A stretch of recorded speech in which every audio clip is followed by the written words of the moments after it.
The media, of course, is doing its level best to cover up for what's going on.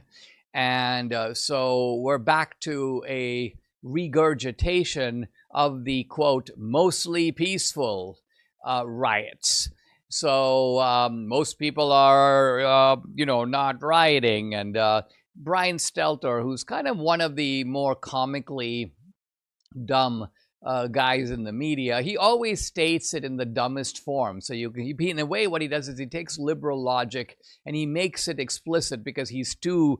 Most of these media guys are pretty subtle. They know how to say something. So they'll say something like, well, of course, the majority of people out there are just there to protest. They're peaceful. There are a few agitators. And this is kind of the refined way to say it. But Stelter will say something like, I just got a memo from one of my friends in LA, and he says that 99% of the people in LA are living normal lives. They're not part of all this. So the implication here is that if it's only 1% that are involved, it's not a problem. But that really doesn't follow.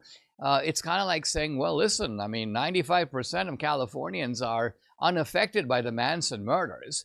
Therefore, the Manson murders are really not a big deal. I don't understand why they're getting so much coverage. I don't understand why there's a massive investigative apparatus. It's just, what was it, like 5 people? What percentage is that of the whole population? So this is a kind of bizarre way to go. The truth of it is, you have these agitators. They're out on the street. There are a lot of them. And they are blocking roads. They've taken over bridges. They are surrounding federal buildings. They are, by their own account, producing, quote, a siege, and they have to be stopped. And law and order has to be restored. California doesn't intend to do it. In fact, as I mentioned, as a sanctuary state, they are on the side of the rioters.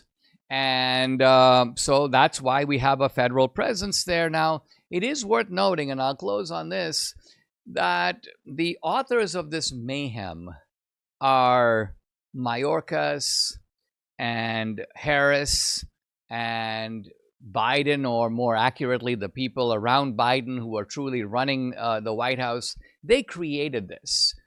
Some of it, admittedly, has been created over a longer period of time. Illegals, of course, have been coming to California now for some decades. But the intensification, the acceleration of this problem, that's really occurred in the last 4 years. And now we are living with the poisoned fruits of all that. For full shows, live and on demand, it's Salem News Channel.